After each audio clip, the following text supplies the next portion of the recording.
बीच खड़ा होई दर्शन ला आसरा लगावे हो।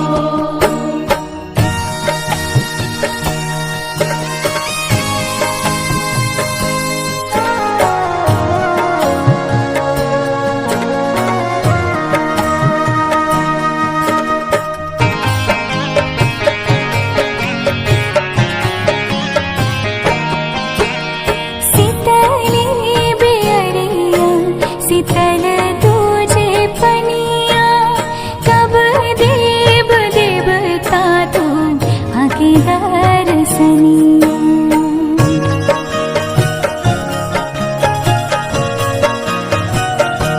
हाँ शीतली बेअरिया शीतल तुझे पनिया कब देव देवता तू आके दर्शनिया।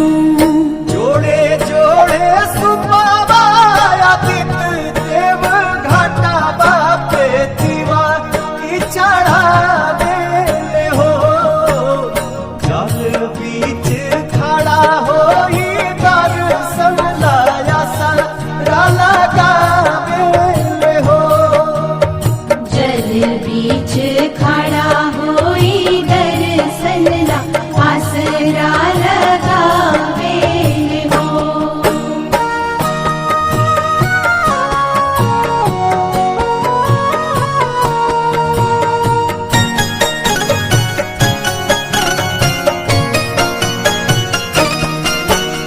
भूखली शरीरिया सजल सुभे मनवा पुरुबे लागल बड़ुए सबके ध्यानवा।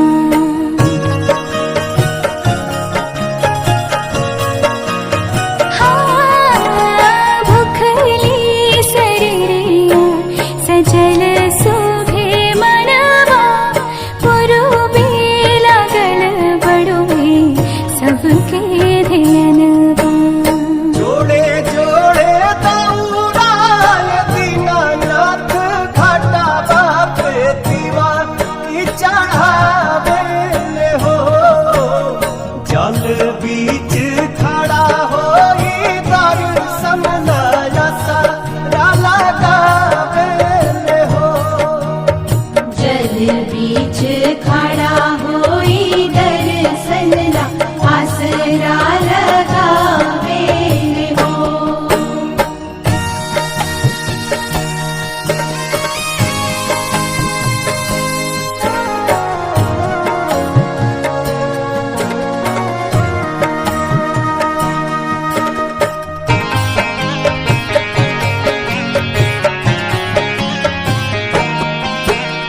विनया बिहारी लिखले माई के भजनवा गवेली पलक बेटी धई के ध्यानवा।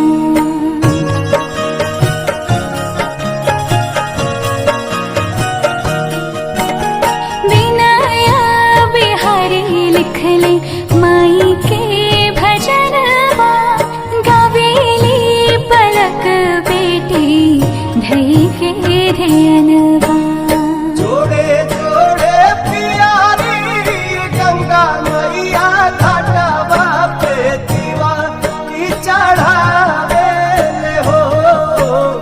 जल बीच खड़ा होई दर्शन ला आसरा लगावे हो। जल बीच खड़ा